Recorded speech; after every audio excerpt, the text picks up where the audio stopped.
Assalamualaikum warahmatullahi wabarakatuh. Perkenalkan, nama saya Adinda Dwi Rahmawati. Di sini saya akan mempresentasikan tentang manajemen sumber daya manusia. Yang pertama, pengertian manajemen sumber daya manusia menurut beberapa ahli. Yang pertama, menurut Melayu SP Hasibuan, MSDM adalah ilmu dan seni yang mengatur hubungan dan peranan tenaga kerja agar efektif dan efisien dalam membantu terwujudnya tujuan perusahaan, karyawan, dan masyarakat. Yang kedua, menurut Ahmad S. Ruki, MSDM adalah penerapan secara tepat dan efektif dalam proses akuisis, pendayagunaan, pengembangan, dan pemeliharaan personil yang dimiliki sebuah organisasi secara efektif untuk mencapai tingkat pendayagunaan sumber daya manusia yang optimal oleh organisasi tersebut dalam mencapai tujuan-tujuannya. Yang ketiga, menurut Mutiara S. Panggabean, MSDM adalah proses yang terdiri dari perencanaan, pengorganisasian, pepimpinan, dan pengendalian kegiatan-kegiatan yang berkaitan dengan analisis pekerjaan, evaluasi pekerjaan, pengadaan, pengembangan, kompensasi, promosi, dan pemutusan hubungan kerja guna mencapai tujuan yang ditetapkan. Yang kedua, tujuan manajemen sumber daya manusia untuk mengoptimalkan kegunaan dari seluruh pekerja dalam sebuah perusahaan atau organisasi. Selain itu, tujuan manajemen sumber daya manusia juga dapat diartikan sebagai sarana membantu para manajer fungsional atau manajer lini supaya mampu mengelola seluruh pekerja dengan cara-cara yang lebih efektif. Yang ketiga, strategi sumber daya manusia. Pertama, memberikan kesempatan pada setiap karyawan untuk menyalurkan ide dan gagasan pribadi mereka. Karena di dalam suatu perusahaan, karyawan juga berkontribusi dalam mengembangkan perusahaan atau sebagai roda penggerak suatu perusahaan. Sehingga ide dan gagasan dari setiap karyawan juga perlu didengarkan dan dipertimbangkan. Yang kedua, memberikan penghargaan atau reward kepada karyawan yang bertujuan untuk membuat karyawan lainnya agar termotivasi untuk dapat menjadi lebih baik. Hal tersebut nantinya akan memberikan kontribusi besar terhadap perusahaan dalam mengembangkan perusahaannya. Yang ketiga, mengadakan program pelatihan bagi karyawan.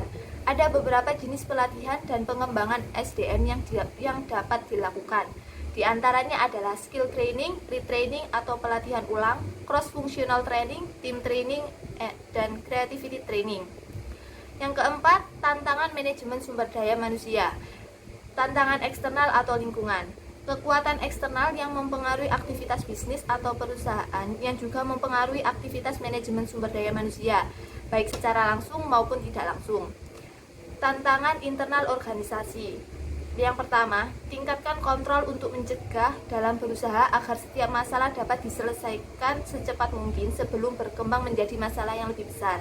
Yang kedua, bertindak proaktif dalam artian aktif melakukan upaya untuk mengambil langkah-langkah untuk menyelesaikan sebelum masalah keluar dari kendali. Yang ketiga, organisasi atau perusahaan yang membutuhkan manajer yang mampu bekerja dalam menghadapi persaingan secara fleksibel.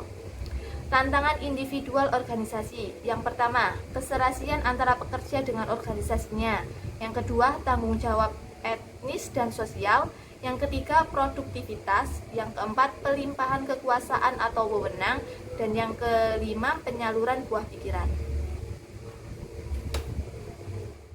Assalamualaikum warahmatullahi wabarakatuh. Nama saya Elmi Tanto Yahya. Saya di sini akan melanjutkan materi yang akan saya bahas di sini, yaitu materi pendekatan multidimensional. Pendekatan multidimensional adalah pendekatan di mana dalam penelitian sejarah harus memperhatikan sebagai aspek kehidupan sosial yang turut mempengaruhi proses pertumbuhan dan perkembangan sejarah.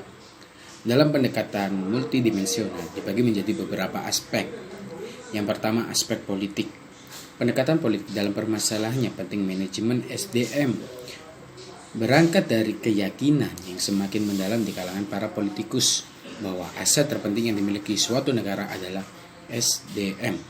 Berbagai negara di dunia, meskipun tidak memiliki sumber daya dan kekayaan alam, tetapi bila mempunyai SDM yang terdidik, terampil, dan mau bekerja keras, serta setia kepada bangsa, ternyata berhasil meraih kemajuan yang sangat besar. Yang aspek kedua yaitu mengenai aspek ekonomi. Pendekatan ekonomi merupakan pendekatan yang paling erat hubungannya dengan pemahaman meningkatnya perhatian. Semakin banyak orang manajemen sumber daya manusia karena sumber daya manusia sering dipandang sebagai salah satu faktor produksi dalam usaha menghasilkan barang atau jasa oleh satuan-satuan ekonomi. Aspek yang ketiga yaitu aspek hukum. Salah satu indikator kehidupan masyarakat modern adalah semakin tingginya kesadaran para warga masyarakat akan pentingnya keseimbangan antara hak dan kewajiban masing-masing. Semakin meningkatnya kesadaran demikian biasanya dipandang sebagai salah satu akibat positif dari tingginya pendidikan para warga masyarakat. Aspek yang keempat yaitu sosiokultural.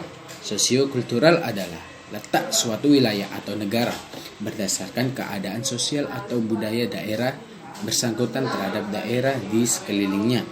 Misalnya, Indonesia terletak di antara dua benua, yaitu benua Asia dan benua Australia. Terletak di antara dua samudra, Samudra Hindia dan Samudra Pasifik, serta terletak di antara dua rangkaian pegunungan sirkum, Muda Pasifik dan Mediterania. Hal inilah yang menyebabkan banyak akulturasi budaya. Selain itu, Indonesia juga mempunyai banyak kesamaan dengan negara lainnya, seperti sama-sama negara berkembang yang mengalami masalah sosial, ledakan penduduk, bebas jajahan, dan keberagaman ras. Aspek yang kelima yaitu administratif. Administratif di sini adalah usaha dan kegiatan yang berkenaan dengan penyelenggaraan kebijaksanaan untuk mencapai tujuan. Wilayah administratif adalah wilayah yang ditentukan berdasarkan lingkungan kerja perangkat pemerintah dalam menyelenggarakan tugas atau wewenang di daerah bersangkutan. Wilayah administratif di Indonesia biasanya berupa desa, kelurahan, kecamatan, kabupaten, kota, provinsi, dan negara. Yang pertama akan saya bahas di sini yaitu mengenai desa atau kelurahan. Desa adalah kesatuan masyarakat hukum yang memiliki batas wilayah yang berwenang untuk mengatur urusan pemerintahan, kepentingan masyarakat, hal asal-usul dan hak tradisional yang diakui oleh pemerintah NKRI. Desa merupakan istilah di wilayah kabupaten, sedangkan di wilayah kota disebut kelurahan. Yang kedua, kecamatan. Kecamatan adalah suatu pembagian wilayah administratif NKRI yang berada di bawah kabupaten atau kota. Contohnya Kecamatan Lembang atau Kabupaten Bandung Barat, Kecamatan Cimahi Utara, Kota Cimahi. Yang kedua, kota atau kabupaten. Kota atau kabupaten adalah suatu wilayah administratif NKRI yang berada di bawah provinsi. Kota dan kabupaten memiliki perbedaan, yaitu yang pertama aspek mata pencarian. Aspek mata pencarian meliputi satu, kota didominasi sektor industri dan jasa. Yang kedua, kabupaten didominasi sektor yang agraris. Aspek yang kedua yaitu aspek sosial budaya. Aspek sosial budaya memiliki dua konsep. Yang pertama, kota memiliki fasilitas dan layanan publik yang lebih baik. Yang kedua, kabupaten memiliki fasilitas dan layanan publik yang masih kurang. Contohnya kota atau kabupaten yaitu Kota Cimahi, Kabupaten Bandung, Kota Bogor. Yang keempat, provinsi. Provinsi adalah wilayah administratif pemerintahan di bawah wilayah negara atau negara bagian. Yang terakhir yaitu aspek teknologikal. Pengertian teknologikal mengacu pada sebuah ilmu pengetahuan yang menyelidiki tentang cara kerja di bidang teknik. Mengacu pada sebuah ilmu pengetahuan yang digunakan dalam pabrik ataupun industri tertentu, di mana definisi ini mengacu pada definisi praktis dari teknologi yang banyak ditentukan pada pabrik dan industri tertentu. Menurut seorang ahli teknologi yang bernama Nasibit mengatakan bahwa teknologi adalah sebuah benda dan juga sekaligus objek berikut bahan dan wujud yang berbeda dibandingkan dengan manusia biasa. Pendapatan lain juga diungkapkan oleh Miyarso yang mencatatkan bahwa teknologi adalah suatu bentuk proses yang meningkatkan nilai tambah. Proses tersebut dapat menghasilkan suatu produk tertentu di mana produk yang bersangkutan tidak terpisah dan produk lain yang telah ada terlebih dahulu.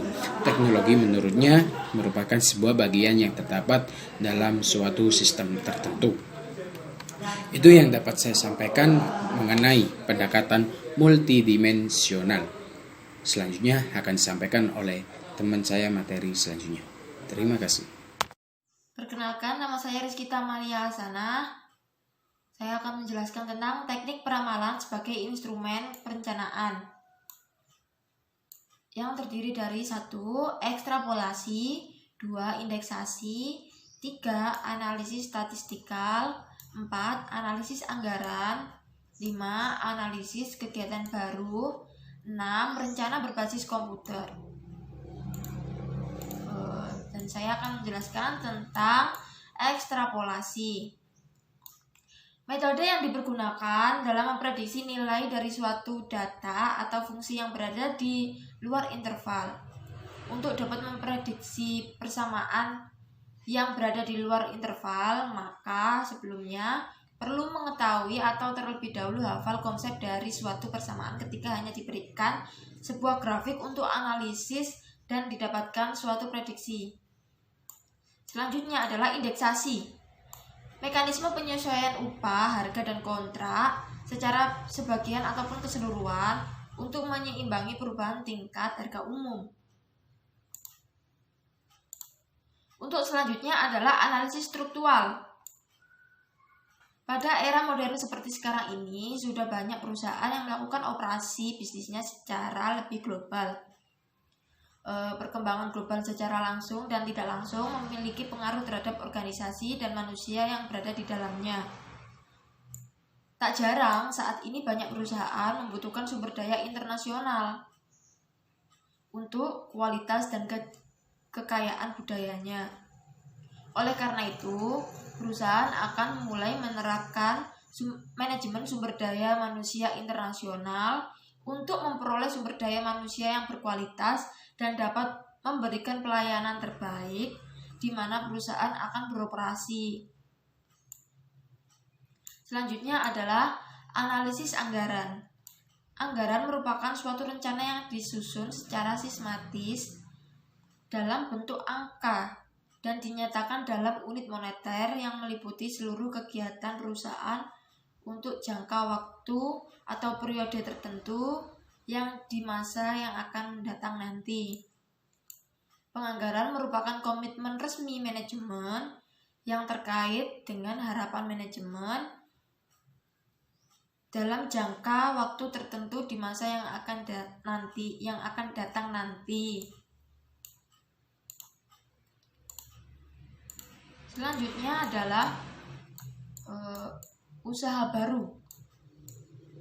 Usaha baru adalah suatu usaha yang bertujuan untuk merancang awal mulanya model bisnis, yang bertujuan untuk mengembangkan usahanya menjadi perusahaan yang lebih besar, yang memiliki dampak yang signifikan terhadap pasar yang ada, dan bahkan mungkin dapat menciptakan peluang baru atau pasar baru.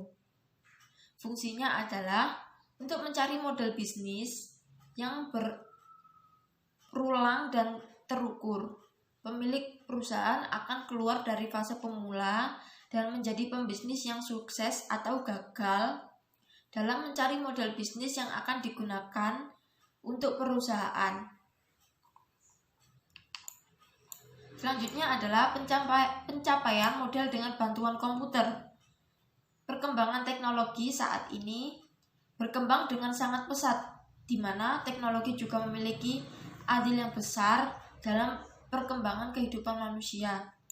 Dengan banyaknya teknologi baru saat ini, muncul beberapa peluang usaha di bidang IT yang menjanjikan dan memanfaatkan kecanggihan teknologi yang ada.